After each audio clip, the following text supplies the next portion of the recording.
They're two happy women bringing you inspiring stories, politics, pop culture, and lifestyle hacks, all with an eye to making our communities and our country a better place to live. It's the Happy Women Podcast with your hosts, Jen Horn and Katie Gorka. Thanks for joining us and welcome to another episode of the Happy Women Podcast. I'm Jennifer Horn. And I'm Katie Gorka. And we have an incredible, Katie, we should actually set this up because you and I have really found some of our activism, right? And getting ourselves involved in the process. You particularly have been going to town, my friend. You have been really changing Virginia. You've been doing so much as the chairwoman for the GOP for Fairfax County. I mean, you're doing incredible work. And you and I talked to each other, of course, smiling ear to ear after Election Day about the big win of President Trump and the victories really across the country, huge in so many respects. And so we said, we have to figure out what we just did, what just happened here, and how do we continue to grow it and replicate it? And so we brought up a couple of names. We brought up Charlie Kirk and Turning Point USA. We brought up Scott Pressler and his group, Early Vote Action. And we brought up Tina Descovich, who, of course, has been doing such an amazing job with Moms for Liberty. So we said, maybe what we should do is just take this to the podcast and we'll create like a series of what we did right this time around. And so here we are. Tina Descovich is back, and you can give her a follow at Tina Descovich. She is the co-founder of Moms for Liberty. I know a great friend of yours, and I'm trying to adopt her as a great friend of mine too. I'm still working on it. So welcome, Tina. Thanks so much for being with us. Oh, it's an honor to be here. And I'm excited that we're going to talk about Get Out the Vote activities from earlier this month. And Jen, we are friends. I know. Okay, good. Phew. I got that on my list now. But Jen, if you really want to cement the friendship next year, you have to go to their summit because it is the funnest thing ever. I know. It's on my calendar. I'm going to put it on my calendar now. It's September, right? Isn't it? It's August, September? Am I right? We don't have it on the calendar yet. So you are not too late to figure that out. I will say also my friendship can be bought with chocolates, really good chocolates. Dark or milk? I got you, girl. Or I will say that in the mail Friday, came a whole box of dark chocolate covered cinnamon gummy bears because I had said how much I love it's a thing in Utah. And I flew out there a few months ago and I saw them in the airport. And I was like, that sounds amazing. And I ate the whole bag. And then I said on an interview. That does sound amazing because you get the gummy, but you also get the chocolate. You don't have to sacrifice anything. That's pretty exciting. And so anyway, a gentleman from Utah said he heard that I loved them on some interview I did and sent me them. And so I've been chowing down on those. Okay, perfect. I just want to say you casually mentioned that you happened to be in Utah, but was that not the occasion when you were also on stage for President Trump at one of his rallies? Yeah. No, that was Arizona. That was a different trip. You know, I'm on the move all the time these days. That was actually, I was speaking at BYU Education Week. That was there. Okay. All right. Before we get serious into the business at hand, I got to talk about something really important, which is you just celebrated a really special wedding. Tell us about it. And the reason I mentioned it too, weddings are on our mind because I'm spending the week in Steamboat Springs, Colorado, planning our son's wedding for next summer. So I saw beautiful photos, really incredible photos on your social media feed. So that was it just this past Saturday or was it 2 Saturdays ago? It was the Saturday before the election. Do you want to your child now? I was like, what are you doing to me? So yeah, right in the middle of all of that, I had to go to Virginia. I had the honor of going to Virginia. I also find it interesting, Katie, that you just said that you were out there planning your son's wedding because I had nothing other than the rehearsal dinner. I had no input on the wedding. So I can't take any credit for it. His beautiful and wonderful new wife and her family put that whole thing together, and it was amazing. And this was your son, Braden, who is such a special guy. And I can say that with true firsthand knowledge because I was fortunate enough to have him as my intern when I was at the Heritage Foundation. And he is just a fantastic guy. I'm so happy. They look so happy in those pictures. So, oh my gosh, it was blessings for your family. It was the most beautiful wedding. So it was in the Shenandoah Valley, the mountains and the backdrop, and it was fall. So the leaves and the colors and the weather was just perfect. Yeah, I mean, anybody can go to my social and see the beautiful pictures. So Katie, I wish you well in your planning, and I wish you many, I don't wish you, I'm going to send you many tissues because the mother-son dance and all of the things, it's challenging. Yeah, I can imagine. All right, listen, You had me at fall foliage, though. That sounds amazing in the Shenandoah Valley. Wow. Congratulations. All right, let's talk getting out the vote, because I think, there are people, why is it all the men are really good at telling us what they're doing, right? And the women, we kind of just work more in the background and get the job done. But you all had a really incredible effort. I had the opportunity to talk to you about it a little bit at the summit, and I was so interested in what you all did to get out the vote. So, and it hasn't been really publicized as far as I know, right? You haven't really talked about it a lot, but I think there are a lot of great lessons to learn. So this is partly me selfishly wanting to learn from what you're doing, because we are desperately working on continuing to turn Fairfax County around. Jen cares about this a lot because she's up against the same thing in California. So walk us through your get out the vote effort.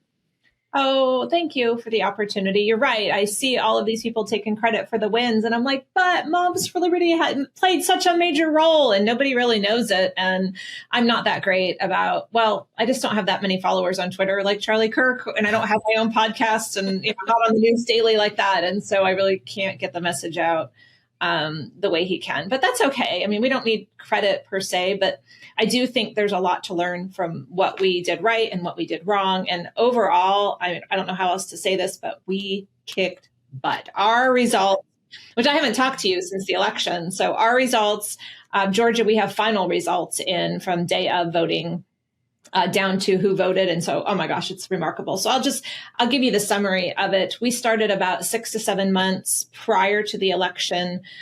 We invested $3 million in 4 swing states, Georgia, Arizona, Wisconsin, and North Carolina.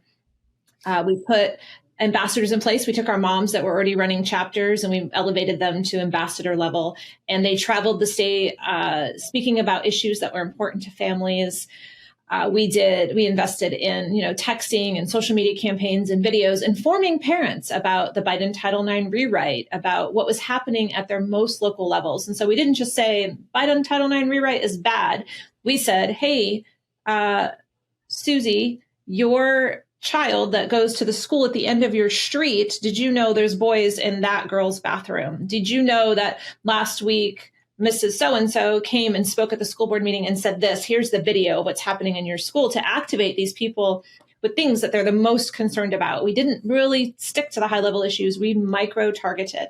And so what we did is we modeled about 500,000 people in each state that look like Moms for Liberty members. We took our membership list and said, this is what we look like. And then we found 500,000 people that not only looked like us, but were low propensity voters. So they barely voted in the last 4 years. And then we broke those out into 3 tiers. So our tier ones were, they had only voted 0 or 1 time, and they looked just like us. And we courted them at the most local level. We hand wrote them postcards, our ambassadors did. We called them, we texted them, we emailed them, we built a relationship with them basically. And so even though some of them have never voted or hardly ever voted, and then in like places, we did a little different in each state, but in Georgia, we literally started sending out invitations that looked like invitations. We invite you to come vote early. It starts tomorrow, and followed up by an email. We really want you to join us. Come vote, come vote.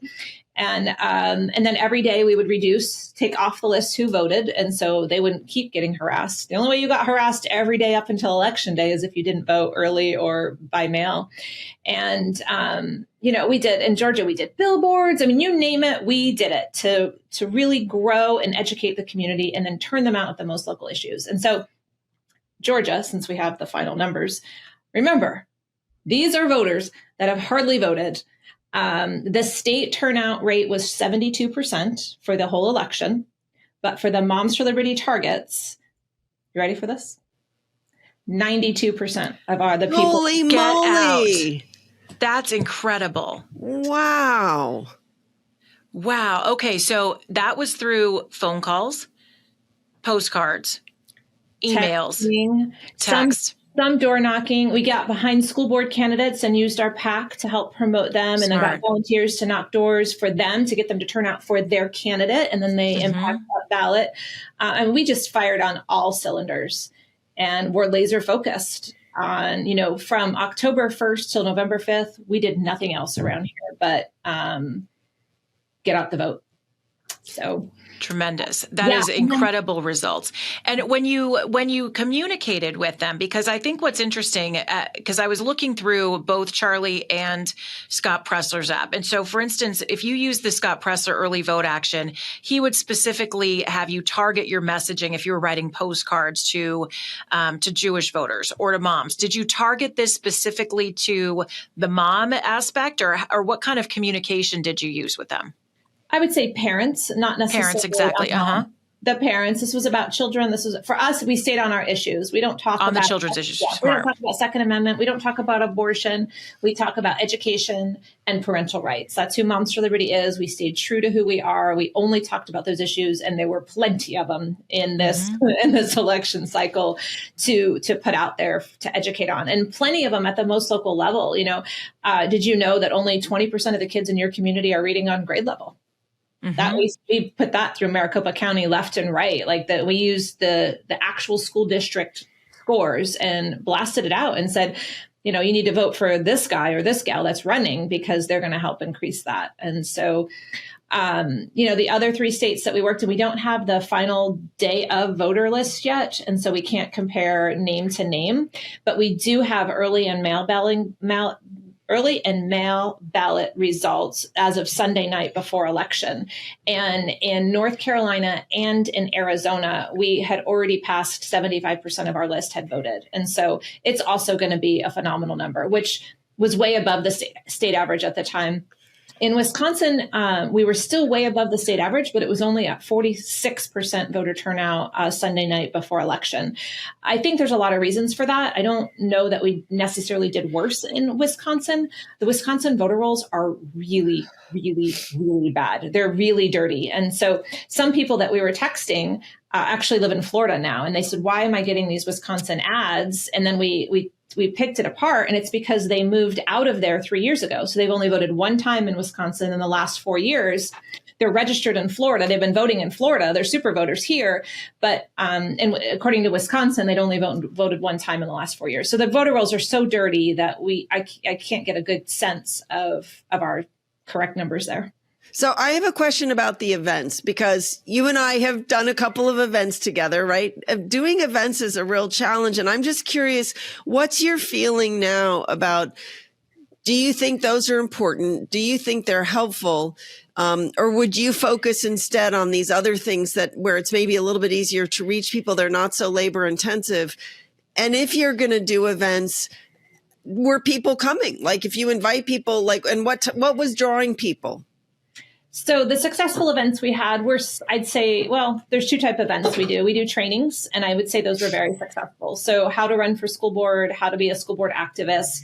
But we do them small, groups of 20 to no more than 50 people. And you can fill that room pretty easily if we have chapters in the area and people that are wanting to run for school board. And I think those are definitely worth it. They don't cost a ton other than getting people out there in the space to rent. Then we did town halls, and we did a massive one in Wisconsin during the RNC. Very expensive. The media coverage is amazing. But does that help get mom who hasn't voted in the last 4 years to the polls? I don't think so necessarily. I think it helps with overall image and name recognition and things of that nature. So I think it plays a role. In my opinion, doing one big event in that area of the state is probably a good idea for name recognition. Like you said, Katie, it's a lot of work. It's a lot of money. It's good for morale. I mean, if you went to the RNC, if you go to some of these things, it feels good. And then you associate the name with feeling good. But does it ultimately turn out the vote? It might get people excited to go knock doors to turn out the vote or to join the team to make the calls, but it's not going to directly impact the vote. So what things would you take with you? Well, obviously, the successful outreach. What else would you like to add to your effort? If you could look at this moving forward 2 years, 4 years, 6 years, what do you add to this to make it bigger and even more successful? Money. Yeah. I know. Preach it. I know you're shocked by that one. I said $3 million in 4 states that wasn't a lot of money. If you look at some organizations spending 20, 50 million in one state just on TV ads or something, the amount of work we did for that, like less than $1 million in each of these states, we turned out hundreds of thousands of voters that are low propensity voters with less than $1 million in a state. It's remarkable. Imagine what we could do if we were actually funded. Our school board election, so we won 46 races out of 85 across the country on election day this year. We only had the funds to get involved in a handful of those races because our PAC is not funded. And even with that, we were only able to, the teachers union comes in and puts 10, 20, 30,000 behind a school board candidate. And we funded them with, $1,200 in tax. It's not comparable. And so I know it sounds so shallow just to say money, but truly, if we had the funds, the impact Moms for Liberty could have on America would be astonishing. Now, so we were talking about lessons learned. Is there anything that you felt that you did that you wouldn't bother with again, or that you felt like, was there better ways to spend the money? I mean, you sort of said it already as far as like physically bringing people together, but anything else that you say, you kind of like wouldn't go forward with? So I think the billboards, I really wanted billboards. I thought it would be fun. It's media getting because they were a little bit catchy. They were supposed give us an example. There are only 2 genders, 8 months ago that in Georgia, that was, there was news stories about, they put that up on there, yeah. only girls in girls' bathrooms. I mean, it seems to be more common talk right now, but it was pretty, 8 months ago or 7 months ago when we put that out. It was ruffling feathers for sure. But they have these new billboards that geofence. And this was something new to me that I learned. So you drive by the billboard and it knows that you drove by it. And then the next time you get on your phone, it sends you a video or an ad of the same thing that you just saw to reinforce, to get you to click. And it's really kind of amazing. Didn't really work out. I mean, that's how it was sold to us. Didn't really work out that way. I don't really know what the problems were, but we invested just in Georgia. We didn't duplicate it in other states because I just don't think it was probably as effective and the best use of funds. Okay. All right. So one of the things that I thought was really interesting about your model is that, well, first of all, I love your overall model of the Moms for Liberty units around the country. I remember when you were just getting started and you all thought you were going to create this modest organization in Florida to help parents engage with their school boards, and it just exploded. So just tell me, first of all, how many chapters do you have today? 320 chapters in 48 states. That is just, incredible. Come on. You still don't have, what are the 2 states you don't have? Yeah, what are we chapter? missing? Who can we strong arm? Vermont? Utah and Vermont. And it's been like Utah? Most of this year. No Utah, no Vermont. I'm shocked. Okay, so Utah and Vermont, if we have any listeners, you need to start a chapter. But one of the things that I thought was interesting about the model that you used, you were saying that you elevated some of your chapter leaders to be ambassadors. And I remember when you were explaining this to me, you said your approach to creating new chapters up until this point was you let it grow organically. You guys really didn't do anything to create new chapters. But with this, you sort of were almost recruiting people. It's almost like you were looking for people who might be interested and more proactively reaching out to them. Did you see that as one of the successful elements of this? Did you get some new chapters out of this? Yeah, I would say it's interesting. Another lesson learned too. So in Wisconsin, we had 4 active ambassadors on the ground and already a healthy amount of chapters and activity over the last couple of years in Wisconsin. And so these were chapter chairs that were already engaged. And so they just spread their wings a little bit and were able to grow. I think we doubled the amount of chapters over the last 7 months because of their just natural work they've been doing. But Georgia, for example, we only had, 6 chapters when we started this 7 months ago. And it was much harder. They weren't even really that active of chapters. I think 2 of them were really active, the rest not so much. And so we only had 2 ambassadors in Georgia because I really didn't have that many to pull from. We didn't have a ton of chapters. And I just, and then in Georgia, the other thing is we targeted where we wanted to have chapters and that didn't work. Like we can't say we want a chapter here, now let's go find somebody. Somebody truly has to be inspired. They have to hear about it. They have to have something, a personal reason, something they're living through or experiencing. They have to be looking for answers. We are the solution. We have to be ready for them when they're ready. But there's a part of this that still has to be organic, or it's not authentic. What we realize is when we're like, hey, you start a chapter, you should start a chapter, it doesn't last. It's a chapter that ends up folding, or they end up, getting weak-kneed, or they have to really feel driven to do it. Now, when it comes to the ambassadors, so you said that Georgia was a little bit slower, but do you find that when you elevate, because I would imagine if you had national ambassadors, it's probably more meaningful for the people who know the issues on the ground in each individual local area that you're probably representing. Is it important to have that a local connection, or could you have some national style ambassadors to do that? And also, I think it's pretty genius to elevate into that way, taking your chapter leadership and elevating to ambassadors, because it grows their ownership of the project and probably really boosts their engagement as well, I would think. Yeah, I think you're right on all accounts. Having national people going into the state is not a good idea. Early on, in my vision of my big plan, after I realized we were going national, I thought we would have a state director in each state.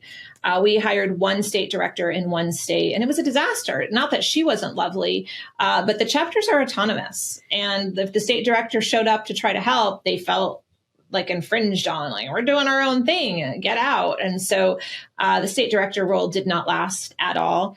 The ambassadors are people that were already part of the team. They already worked together. And I looked for ambassadors that already kind of took leadership roles within the chapters. We're inviting other chapters. We're supporting other chapters already. So it was a natural fit, somebody they already trusted, already liked. It's really a great model. I think it's working out very well. So I want to come back to this because, I personally have found the category of moms with school-age children to be one of the hardest categories for us to reach here in Fairfax County. Most of the work here in our Fairfax GOP is actually done by people who are retired, because for a couple of different reasons. A, they've got the time. But B, I think they also feel like they have less to lose, and they're so upset to see their country being, ripped out from under them. And they have just been terrific advocates. And I don't have any problem with the older generation carrying that burden on their shoulders. They've got the time, right? They can afford to do it now. But it's still really, really important that we reach parents of school-age children. The problem that I've seen here, and keep in mind, this is Fairfax. We're deep blue. And so there's maybe it's problems that are unique to being when you're in a blue place. So many of the conservative moms that I know say, I'm conservative, but I keep my head down. I don't really talk about it because I don't want my kid being singled out. I don't want to be ostracized. How do we get over that? Help me. The only thing that the initial thing that comes to mind is one of our candidates in Maricopa County. Maricopa County is massive, so there's blue parts and red parts. And she was running for school board in a very blue district. And honestly, everyone out there in the political arena, when I went out there, told me that she had no chance of winning. And I'll finish the story and then go back. She ended up winning by like 1%, but she won. Wow. Great. And it was because she did that. She made 2,500 calls herself. She knocked, and this is a tiny district. She practically called and knocked every single door. And, she's a reasonable person, which helps. She was a quality candidate. But she got to know people one-to-one and on a personal level, instead of just all these ideologies. I mean, the left was she kept sending me pictures, mailer after, I can't imagine the amount of money they put in this tiny school district in Maricopa, mailer after mailer, calling her a MAGA mama and dressing her up in Trump hats and trying to discredit her.